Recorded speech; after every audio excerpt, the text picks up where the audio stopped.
Hello friends, welcome to April Investments. Please read the disclaimer before proceeding to the video content. இந்த வீடியோல Sudeep pharma ஐபிஓட complete analysis பத்தி பார்க்கலாம்.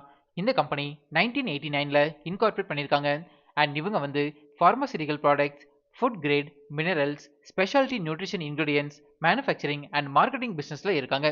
இந்த company வந்து மோர் தென் 200 products manufacture பண்ணிட்டு இருக்காங்க அண்ட் மோர் தென் 100 கண்ட்ரீஸ்க்கு இவங்களோட ப்ராடக்ட்ஸை சக்சஸ்ஃபுல்லா எக்ஸ்போர்ட் பண்ணிட்டு இருக்காங்க. இந்த கம்பெனிக்கு 6 மேனுஃபேக்சரிங் ஃபெசிலிட்டிஸ் இருக்கு அண்ட் அந்த மேனுஃபேக்சரிங் ஃபெசிலிட்டிஸோட ஓவரால் கம்பைன்டு ப்ரொடக்ஷன் கெப்பாசிட்டி வந்து 50,000 மெட்ரிக் டன்ஸ் பெர் ஆனம்னு சொல்லியிருக்காங்க. இந்த கம்பெனி இவங்களோட பிசினஸ் போர்ட்ஃபோலியோவை 2 வெர்டிகல்ஸா பிரிச்சிருக்காங்க. இதுல ஃபர்ஸ்ட் வெர்டிகல் வந்து பார்மசூட்டிக்கல், ஃபுட் அண்ட் நியூட்ரிஷன் பிசினஸ்னு சொல்லியிருக்காங்க அண்ட் செகண்ட் வெர்டிகல் வந்து ஸ்பெஷாலிட்டி இன்கிரிடியன்ஸ் பிசினஸ்னு சொல்லியிருக்காங்க. லாஸ்ட் ஃபினான்ஷியல் இயர்ல பார்க்கும்போது இந்த கம்பெனில 700 பிளஸ் எம்ப்ளாயிஸ் ஒர்க் பண்ணிட்டு இருக்காங்க அண்ட் இவங்களோட ப்ராடக்ட்ஸை வந்து மோர் தென் 1100 பிளஸ் கஸ்டமர்ஸ்க்கு கொடுத்துட்டு இருக்காங்க. இந்த கம்பெனியோட ப்ராடக்ட்ஸ் வந்து நிறைய இண்டஸ்ட்ரியில யூஸ் ஆகிட்டு இருக்கு. For example pharmaceuticals, dietary health, infant nutrition, diary products, bakery products, beverages, stable foods and confectionery இண்டஸ்ட்ரியில யூஸ் ஆகிட்டு இருக்கிறதா சொல்லியிருக்காங்க. இது வந்து இந்த கம்பெனிக்கு பாசிட்டிவான அப்டேட்டா நான் பார்க்குறேன்.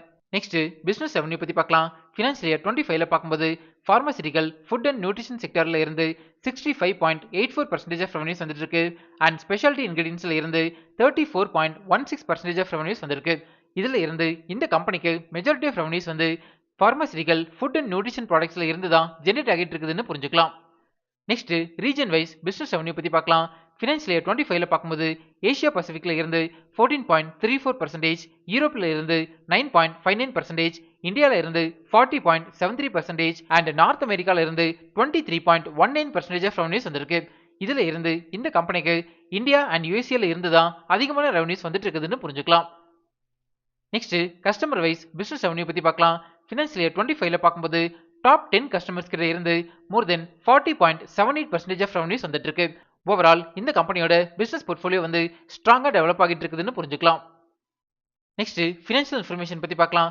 இந்த கம்பெனியோட assets, total income, profit after tax, EBITDA, net worth, reserves and surplus free cash flow வந்து இயர் கேட்டகரியில ஸ்ட்ராங்கா டெவலப் ஆகிட்டு இருக்கு.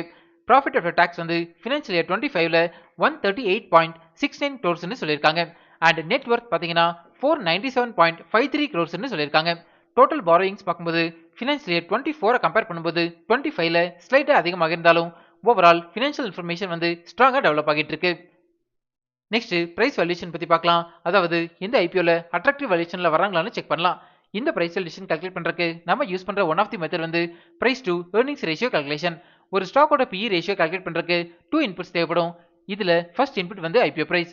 இந்த ஐபிஓவோட லோயர் பிரைஸ் பேண்ட் 563 ரூபீஸ்னு சொல்லியிருக்காங்க அண்ட் ஹையர் பிரைஸ் பேண்ட் வந்து 593 ரூபீஸ் per ஷேர்னு சொல்லியிருக்காங்க.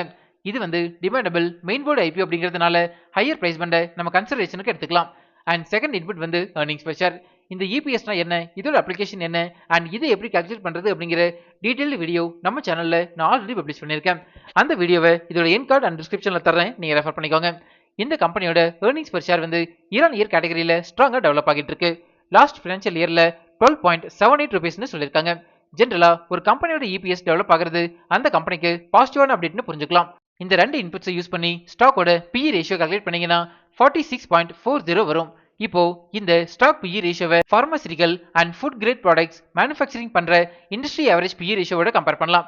பர்டிகுலரா இந்த இண்டஸ்ட்ரியில எந்த கம்பெனியுமே NSE and BSEல லிஸ்ட் ஆகல. அதனால இந்த கம்பெனிக்கு டைரக்ட் பிரைஸ் வேல்யூவேஷன் பண்ண முடியாது. நம்ம டெலிகிராம் சேனலோட டிஸ்கிரிப்ஷன் வந்து இப்படிதான் மென்ஷன் ஆகியிருக்கும். கரண்டா நம்ம டெலிகிராம் சேனல்ல 8087 சப்ஸ்கிரைபர்ஸ் இருக்காங்க. இன்கேஸ் நீங்க ஃபேக் டெலிகிராம் சேனல்ல ஜாயின் பண்ணிருந்தீங்கன்னா அதுல இருந்து எக்ஸிட் பண்ணிக்கோங்க. இந்த சப்ஸ்கிரைபர்ஸ் கவுண்டை டெய்லி பேசிஸ்ல நான் அப்டேட் பண்ணிட்டே இருப்பேன், நீங்க ரெஃபர் பண்ணிக்கோங்க. நெக்ஸ்ட் ஃபண்டமெண்டல் பாராமீட்டர்ஸ் பத்தி பார்க்கலாம். இந்த கம்பெனியோட ரெவன்யூ ஃப்ரம் ஆபரேஷன்ஸ் வந்து இயர் கேட்டகரியில ஸ்ட்ராங்கா டெவலப் ஆகிட்டு இருக்கு அண்ட் EBITDA மார்ஜின் பாத்தீங்கன்னாலும் ஃபினான்ஷியல் இயர் 25ல 39.70% அளவுக்கு மெயின்டைன் பண்றாங்க. நெக்ஸ்ட் பேட் மார்ஜின் பார்க்கும்போது ஃபினான்ஷியல் இயர் 25ல 27.63% அளவுக்கு மெயின்டைன் பண்றாங்க. இந்த பர்டிகுலர் இண்டஸ்ட்ரியில இந்த அளவுக்கு பேட் மார்ஜின் மெயின்டைன் பண்றது இந்த கம்பெனிக்கு பாசிட்டிவான அப்டேட்டா நான் பார்க்குறேன். நெக்ஸ்ட் ஃபண்டமெண்டல் பாராமீட்டர்ஸ் ஆன return on equity ROE percentage வந்து ஃபினான்ஷியல் இயர் 25ல 28.13% அளவுக்கு மெயின்டைன் பண்றாங்க and return on capital employed ROCE percentage வந்து 29.82% அளவுக்கு மெயின்டைன் பண்றாங்க. ஜெனரலா இந்த ரெண்டு பாராமீட்டர்ஸுமே 15%க்கு மேல இருந்தாலே ஃபண்டமெண்டலி ஸ்ட்ராங் கம்பெனின்னு நான் சொல்லியிருக்கேன். And net dept to equity ratio வந்து ஃபினான்ஷியல் இயர் 25ல 0.2 டைம்ஸ் அளவுக்கு மெயின்டைன் பண்றாங்க. ஜெனரலா இந்த டெப்ட் டு ஈக்விட்டி ரேஷியோ வந்து 1 ஆர் 1க்கு கீழே இருந்தாலே ஃபண்டமெண்டலி ஸ்ட்ராங் கம்பெனின்னு நான் சொல்லியிருக்கேன். நெக்ஸ்ட் ரிட்டர்ன் ஆன் நெட்வொர்க் பத்தி பார்க்கலாம். RONW பர்சன்டேஜ் வந்து ஃபினான்ஷியல் இயர் 25ல 27.88% அளவுக்கு மெயின்டைன் பண்றாங்க. ஓவரால் இந்த கம்பெனியோட ஃபண்டமெண்டல் பாராமீட்டர்ஸ் வந்து ஸ்ட்ராங்கா டெவலப் ஆகிட்டு இருக்கு. நெக்ஸ்ட் டிவிடெண்ட் ரிலீஸ் பத்தி பார்க்கலாம். இது வரைக்கும் இந்த கம்பெனி எந்த டிவிடெண்டுமே கொடுத்ததில்ல. நெக்ஸ்ட் இண்டஸ்ட்ரியல் அனாலிசிஸ் பத்தி பார்க்கலாம். Pharmaceutical and food based ingredients manufacturing industry வந்து இயர் கேட்டகரியில ஸ்ட்ராங்கா டெவலப் ஆகிட்டு இருக்கு. ஃபினான்ஷியல் இயர் 29ஓட ஃபோர்காஸ்ட் படி பார்க்கும்போது இந்த பர்டிகுலர் இண்டஸ்ட்ரி வந்து 6% CAGRல டெவலப் ஆகிறதுக்கான பொட்டன்ஷியல் இருக்கிறதா சொல்லியிருக்காங்க. இது வந்து இந்த கம்பெனிக்கு பாசிட்டிவான அப்டேட்டா நான் பார்க்குறேன். நெக்ஸ்ட் ரிஸ்க் ஃபேக்டர்ஸ் பத்தி பார்க்கலாம். நான் அனலைஸ் பண்ண வரைக்கும் இந்த கம்பெனில மேஜர் ரிஸ்க் ஃபேக்டர்ஸ் எதுவுமே கிடையாது. பட் நோட்டபிள் ரிஸ்க் ஃபேக்டர்ஸ் பாத்தீங்கன்னா இந்த கம்பெனிக்கு ஃபினான்ஷியல் இயர் 25ல மோர் தென் 23% ஆஃப் ரெவன்யூஸ் வந்து நார்த் அமெரிக்கா ரீஜன்ல இருந்து மட்டும் தான் ஜெனரேட் ஆகிட்டு இருக்கு. ரீசென்ட் டைம்ல மிஸ்டர் ட்ரம்ப் வந்து நிறைய ரெஸ்ட்ரிக்ஷன்ஸ் போட்டுட்டு இருக்காரு. இந்த ரெஸ்ட்ரிக்ஷன்ஸ் எல்லாமே இன்க்ரீஸ் ஆச்சுன்னா அது வந்து இந்த கம்பெனியோட ரெவன்யூவை டைரக்டாவே இம்பாக்ட் பண்ணணும்னு புரிஞ்சுக்கலாம். Next objects of the offer பத்தி பார்க்கலாம். இந்த ஐபிஓல இருந்து ஜெனரேட் ஆகிற ஃபண்ட்ஸை இந்த கம்பெனியோட கேபிட்டல் எக்ஸ்பெண்டிச்சருக்கு யூஸ் பண்ண போறதா சொல்லியிருக்காங்க. நெக்ஸ்ட் ஐபிஓ டீடைல்ஸ் பத்தி பார்க்கலாம். இந்த ஐபிஓ நவம்பர் 21 சப்ஸ்கிரிப்ஷனுக்கு ஓப்பன் ஆகுது அண்ட் 25 க்ளோஸ் ஆகுது. Face value ₹1 per share and ஒரு லாட்டுக்கு 25 ஷேர்ஸ் வரைக்கும் நீங்க அப்ளை பண்ணலாம்.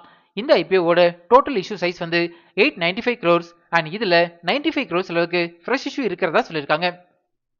நெக்ஸ்ட் இம்பார்ட்டன்ட் டைம்லைன் பத்தி பார்க்கலாம். டென்டேட்டிவ் அலாட்மெண்ட் வந்து நவம்பர் 26 நமக்கு தெரிஞ்சிடும். நம்ம April investments Telegram and Instagram சேனல்ல நான் லிங்க் அப்டேட் பண்றேன், நீங்க ரெஃபர் பண்ணிக்கோங்க. இந்த ஐபிஓவோட டென்டேட்டிவ் லிஸ்டிங் டேட் வந்து நவம்பர் 28. நெக்ஸ்ட் ப்ரொமோட்டர் ஹோல்டிங் பத்தி பார்க்கலாம். ப்ரீ இஷ்யூ ஷேர் ஹோல்டிங் வந்து 89.37% அளவுக்கு மெயின்டைன் பண்றாங்க and post issue share holding வந்து 76.15% அளவுக்கு மெயின்டைன் பண்றாங்க. ஜெனரலா போஸ்ட் இஷ்யூ ஷேர் ஹோல்டிங் வந்து 75%க்கு கீழே இருந்ததுன்னா ஸ்டாக் லிஸ்ட் ஆகி 1 இயருக்கு அப்புறம் ஸ்ட்ராங் செல்லிங் பிரஷர்ல வராதுன்னு புரிஞ்சுக்கலாம். ஃபைனலா சுதீப் ஃபார்மா ஐபிஓக்கு ஏப்ரல் இன்வெஸ்ட்மெண்ட்ஸோட ரிப்போர்ட் கார்டு பத்தி பார்க்கலாம். Company portfolio, financial results and ஃபண்டமெண்டல்ஸுக்கு பாசிட்டிவ் ரேட்டிங் கொடுத்திருக்கேன். பிரைஸ் வேல்யூஷன் அண்ட் பேர் கம்பேரிசனுக்கு நான் ரேட்டிங் எதுவுமே கொடுக்கல. Issue type and business risk ஃபேக்டர்ஸுக்கு நியூட்ரல் ரேட்டிங் கொடுத்திருக்கேன். கரண்டா இந்த ஐபிஓ வந்து ₹120 பாசிட்டிவ் ஜிஎம்பில ட்ரேட் ஆகிட்டு இருக்கு. அதாவது அரௌண்ட் 20% அளவுக்கு லிஸ்டிங் கெயின் கொடுக்கறதுக்கான சான்சஸ் அதிகமாகவே இருக்கு. பட் இந்த ஜிஎம்பி வேல்யூ வந்து நிப்டி 50யோட ஃபிளக்சுவேஷன்ஸ்க்கு ஏற்ற மாதிரி மாடிஃபை ஆகிட்டு இருக்குன்னு புரிஞ்சுக்கலாம்.